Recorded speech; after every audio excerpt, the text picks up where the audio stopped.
the first day on set, there was a really odd sound every time we went to go into a scene, and they'd say, cut. They'd go, what's going on with that? And the sound would stop, and they'd go, all right, okay, action, and it starts again, and they're going, what is that? And they went, oh, it's Gigi's radio mic, and it's her heart going,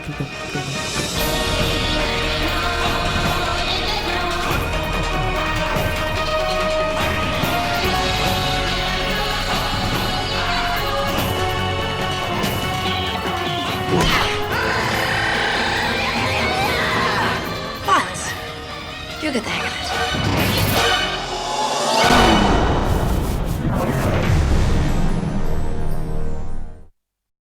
I was born in Perth. My dad's an entrepreneur, and he's bought out Moscow Circus and 12 on Dean, and he just brought Cirque du Soleil into town and the Bolshoi Ballet. So I spent a lot of my years watching technical rehearsals and being on the side of the wing, and I met Marcel and taught him a few moves. And it's just been a fantastic journey so far. And my mum is a mad, crazed sort of hippie that lives on a hill, and she owns a health retreat, or she did. Now she's just sort of doing her own stuff. And my dad is very focused, down to earth, work your ass off and, get the cash and and don't let anyone do you over. And so I've got pursue your passion and then work your ass off on the other end. So I turned out fine. You can't understand, Argyle. Understand what? Loss. My parents split up around when I was 3, and that lasted for about 7 years, and it was an amazing journey. They're best of mates now. They're 2 Sagittarians, born on the same day, different years, and they're my absolute idols and role models, and I still long to make them proud. But if Moira is no longer able to stab us, then we are all at risk. Can I say something? No. I used to live with my mum, and she used to have people like Deepak Chopra and Louise Hay and Hopi Indians come and talk, and Bashar and Channels and whatever else. So all through my years, I sort of spent most of my years on the farm, running around naked with her and planting seeds and whatever else. And she used to wake me up in the middle of the night with water sticks, those water sticks, and she'd say, Gigi, we found the alien portal. It's here, we found it. And I'm going, Mum, I don't want to look for aliens tonight. I want to sleep, I've got a test tomorrow. No, come on, we're going. Like this. And literally we would go and trek through our property, which is 250 acres at home, and it's right at the base of Mount Tamborine, which is quite a well-known mountain in Queensland. And so then I'd get to school the next day and I'd be like this, and the teacher would go, Gigi, what are you doing? Like this. I'm going, I'm so sorry, I'm so tired. And they're going, why? What have you been doing? And I'm saying, well, last night we went hunting for aliens. Right, go to the counsellor's office. And then, we'd be dancing with the Hopi Indians from dusk till dawn. Gigi, why are you falling asleep? I was dancing with the Hopi Indians. Go to the counsellor. And the teachers would say, look, and parents would ring up and tell the teachers, look, we would prefer that our kids didn't hang out with that Edgley girl because she thinks aliens are true and she's a little bit... So when I got the Farscape audition, I rang up my mum and I said, Mum, I'm auditioning for an alien. She goes, oh, I got this great feeling, Sheesh, because you've grown up with aliens all your life. And I'm going, yeah. So I walked into the audition room and I had full-on whacked-out hair and glitter and eyebrow piercing, nose piercing, tattoos, God knows what. And there are these 6 beautifully composed girls there, like this. I'm like, hi, my name's Gigi. I'm like, oh, right, here we go. I had my headphones in and walked in, and I said to Andrew Prowse, I said, okay, I know she's like this whacked out alien and she's a bit of a rebel, so, what do you want me to do with movements and stuff like that? And he said, look, I just want to see if you can act. And so we did, and we went through a few different rounds, and then we went through costume fittings and optometry fittings and everything and anything, and Gianna came to fruition, and she, the first makeup test was 5.5 hours long, and I had no idea the extent of the makeup or anything, so once I realised that, I had a full round with movements and stuff like that, and that's how she sort of came about, and that's where all the movements come. If you just do really simple stuff in that makeup, you're blessed with so many amazing things. that you get a lot for free, so less is more a lot of the time. For any reason the engine's shut down, restore the green knob. Ignore the green slob. Restore the green knob. You do that, I'll let you take a transport down to the next planet, okay? Crichton, that's outrageous. Green knob. Good girl. Hang tough, Sparky. Enjoy the personality. Basically what I do is I sit on set and I wait for her to come and play with me.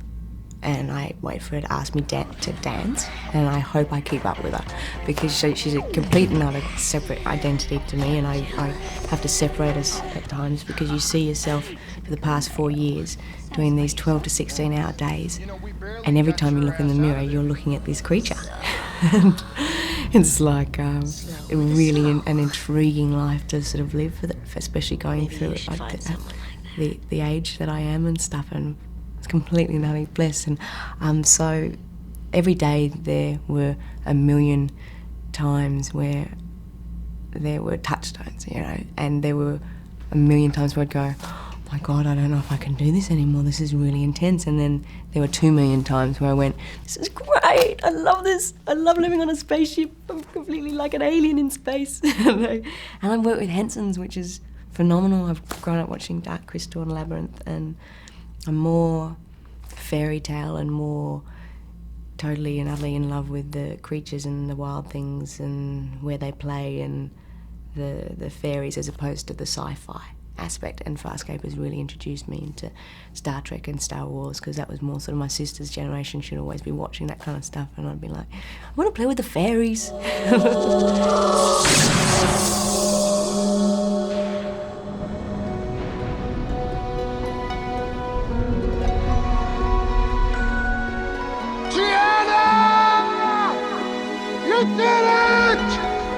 Farscape's almost like a Cirque du Soleil of science fiction. I think it's a phenomenal. It's got so many amazing makeups, and I also think that, not being rude in any way, but I think it's a lot less sterile than a lot of the sci-fis that I've seen. A lot of stuff is people in costumes delivering their lines and whatever else, which makes that subculture, which is great and stuff. And I think Farscape took it sci-fi, if that's what you could call it, into a totally new, whacked out zone because it really, I don't know what kind of class you put Farscape in, but a damn good one.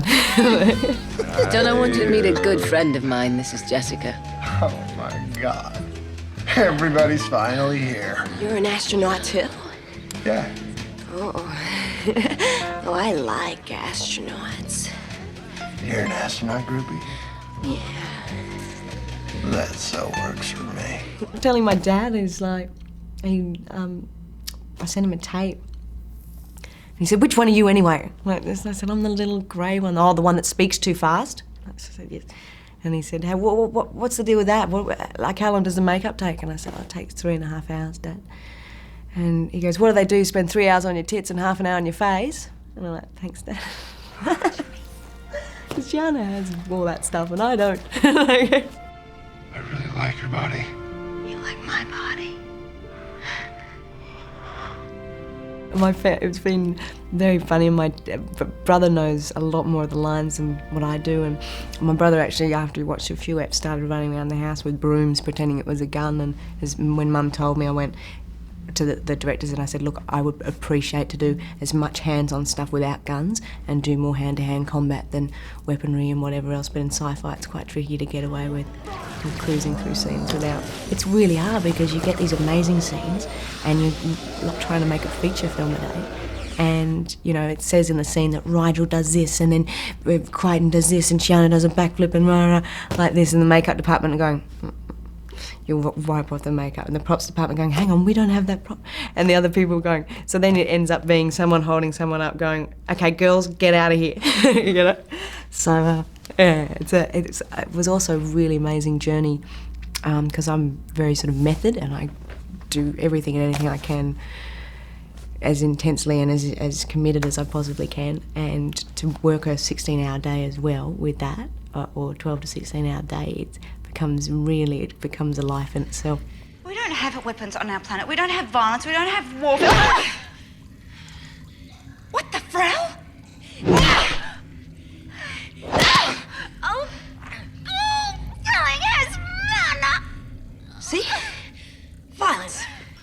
You get the hang of it. There's quite a lot of times you'll see Chiana side of set just you know, having a giggle to herself, because you do have to. It's such an intense schedule that, and you will be running on anywhere from sort of 4 hours sleep for the 4 years.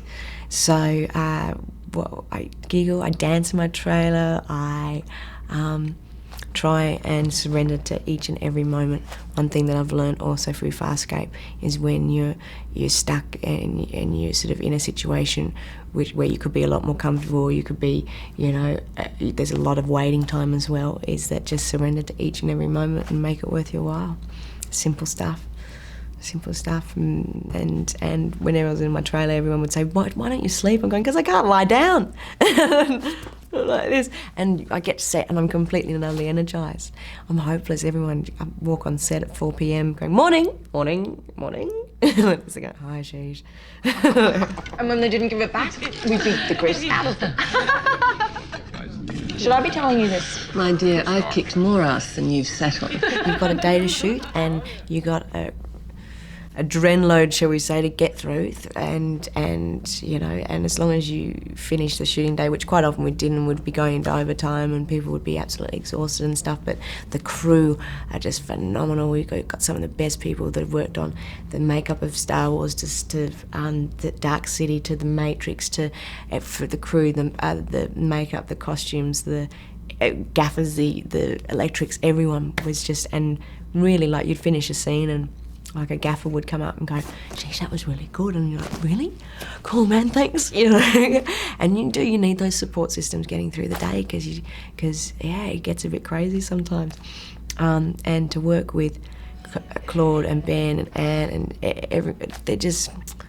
I couldn't have been in a better place in this time of my life. It's just been phenomenal. And to try and describe it to your friends or your family, or there's just no possible way. You can't. How do you describe how your heart flutters, you know, when they say speed, turning over, action, like this dugunk, and I still, every single take, got completely and utterly nervous, and I'd come out of scenes going, I don't feel good about that scene. I feel like I didn't get it on the head, and quite often, because the makeup's so intense, you only get one take, so before they have to touch up and stuff, and you'll spend quite a lot of time in the makeup chair, so, you know, not as much as on set, but well, actually probably almost evens out.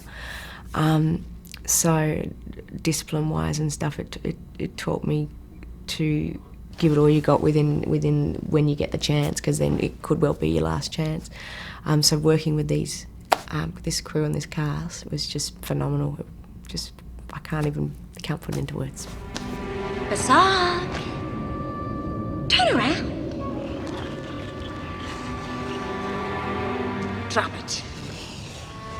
Drop it! She's brave. She's a lot braver than me, and she'd do a lot of things that I could never do, and sometimes they were good and sometimes they were very not good. And she's taught me a lot.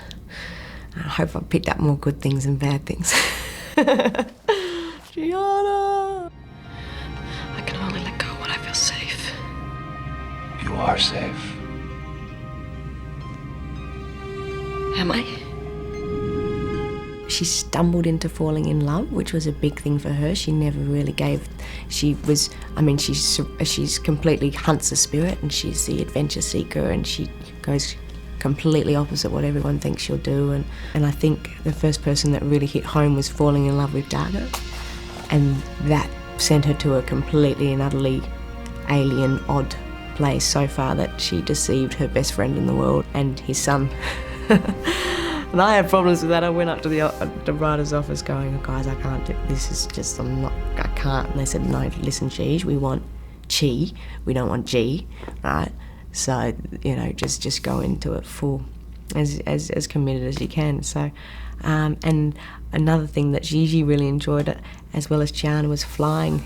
I love to be put on wires and done a lot of trapeze work and work with ropes and fire twirling and stuff like that. So anytime I could do my own stunts or be hooked up on a wire,